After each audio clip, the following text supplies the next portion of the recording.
अमित झा। अमित झा आप हैं यहाँ पे, प्लीज़ आइए। और साथ में डॉक्टर श्वेता झा जो कि डॉक्टर बीआरसी क्लिनिक नोएडा में चलाती हैं। ये जो अमित की फ़ोटो आप देख रहे हैं, अमित सामने खड़े हैं और ये फ़ोटो देख रहे हैं, ये जानबूझ के नहीं कर रहे हैं, ये इनवॉलंटरी अपने आप ही हो रहा है। तो ये क्या है अमित, थोड़ा सा आप अपनी हिस्ट्री बताओ। Good afternoon everyone. My name is Amit Jha. I am from Ludhiana, Punjab and my age is 36 years old only. 2-2.5 साल पहले मुझे कुछ खाने में प्रॉब्लम हो रही थी, तो उस टाइम मैंने कुछ लोग डॉक्टरों को दिखाया।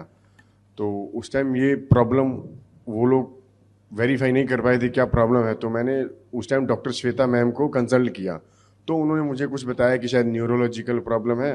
तो मैंने डिनाई कर दिया, मैंने मानी नहीं उनकी बात। फिर बाय द टाइम ये प्रॉब्लम मेरी बढ़ती गई। तो आपने वीडियो देखा है, ये 1 साल पहले की वीडियो है। तो इतनी ज़्यादा प्रॉब्लम थी मुझे, तो फिर मैं डॉक्टर के पास गया। कोई ब्रेन के डॉक्टर हैं लुधियाना में, अपोलो हॉस्पिटल से, उनको कंसल्ट किया।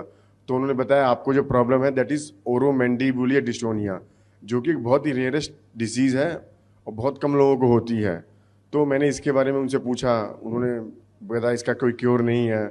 तो मैं डर गया। फिर मैं मुंबई में हॉस्पिटल है कोकिलाबेन धीरूभाई अंबानी, जहाँ मेरे पापा के फ्रेंड अभिषेक श्रीवास्तव जी न्यूरोलॉजिस्ट हैं, उनको भी दिखाया। उन्होंने सेम बात बताई कि आपको ओरोमैंडिबुलर डिस्टोनिया है, इसका कोई क्योर नहीं है, आपको इसके साथ लाइफ टाइम जीना पड़ेगा।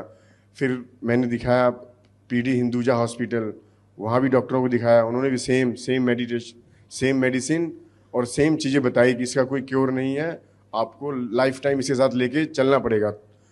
तब जाके मेरी फैमिली, मैं बहुत डिप्रेस हो गई कि अगर ऐसा रहा तो मैं कैसे अपनी लाइफ जी पाऊँगा।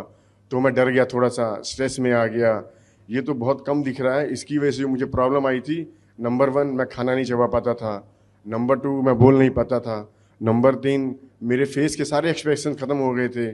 मेरे जितने भी मसल्स हैं, नेक के ऊपर नेक मसल है, थ्रोट मसल है, जॉ मसल है, आई मसल है, नोज़ मसल है, चिक मसल है, ये सारे काम करना बंद कर दिए थे इन चीज़ों ने। तब मैं जाके बहुत स्ट्रेस में रहने लग गया, एंग्जाइटी बहुत बढ़ गई थी। तो फिर मैंने 1 साल पहले डॉक्टर श्वेता मैम को कंसल्ट किया कि मैम ऐसे ऐसे मुझे प्रॉब्लम है, ये तो बहुत बड़ी प्रॉब्लम है, इसको मैं कैसे करूं। तो उस टाइम उन्होंने मुझे कुछ होप दिलाई कि आप मेरा कोर्स ज्वाइन कीजिए और इसके थ्रू आपको कुछ सोल्यूशन मिलेगा। तब भी मैं उतना श्योर नहीं था। क्योंकि मैंने बड़े बड़े डॉक्टरों को दिखा लिया, यहाँ तक कि अमेरिका में मेरे कुछ रिलेटिव हैं, उनके थ्रू वहाँ के कुछ डॉक्टर हैं, उनसे कंसल्ट किया। तो वहाँ के डॉक्टर ने भी सेम बताया कि इसका कोई क्योर नहीं है, इसकी कोई दवाई मेडिसिन नहीं आई है, तो आपको इसके साथ जीना पड़ेगा। उसके बाद मैं थक गया, मुझे लगा कोई सोल्यूशन नहीं है, क्या किया जाए। तो मैम से बात की, उन्होंने मतलब मुझे तो बिल्कुल ही होप नहीं था। उन्होंने फ्रॉम द फर्स्ट डे मुझे श्योरिटी दिलाई कि आप मेरे साथ जुड़िए तो इस चीज़ का सोल्यूशन है। तो फ्रॉम द फर्स्ट डे उनके साथ जुड़ा। उन्होंने ऑनलाइन क्लास दी मुझे, DIP डाइट के बारे में बताया। उसके बाद सर ने जो बताया 0 वोल्ट थेरेपी, वो लेता हूँ मैं। हॉट इमर्शन, वो अभी फ़िलहाल मैं इतने सीरियसली नहीं कर पा रहा हूँ। फिर उन्होंने बताया कोई कोल्ड शावर बाथ, उससे धीरे धीरे और भी काफ़ी चीज़ें बताई, नंगे पैर चलना। तो ये चीज़ जब से मैंने शुरू की है, तो आपके सामने मैं खड़ा हूँ और आपने वीडियो देखी है, अप्रॉक्सीमेटली 60 से 70% इंप्रूवमेंट है और ये भी स्टिल है, अभी ये बढ़ा नहीं है, वहीं पे स्टिल है। आई होप कि मैं इस बीमारी को बहुत जल्दी ही इसको ठीक कर लूँगा। So thank you doctor BRC team and doctor Shweta ma'am.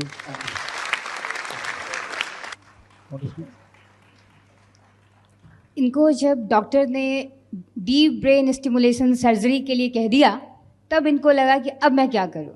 तब फिर उन्होंने मुझे रिकंसल्ट किया और फिर सोचा कि चलो ठीक है, जब सर्जरी होनी ही है तो एक बार ट्राई कर लेते हैं। और इसका नतीजा ये है कि आज अमित सबके सामने है। And all credit goes to doctor BRC, all because of him this light is spreading to the entire world. So thank you so very much. Thank you. बड़ी से बड़ी बीमारी का आसान से आसान इलाज घर बैठे ही हो सकता है। अधिक जानकारी के लिए कांटेक्ट करें nearest doctor BRC clinic @ home.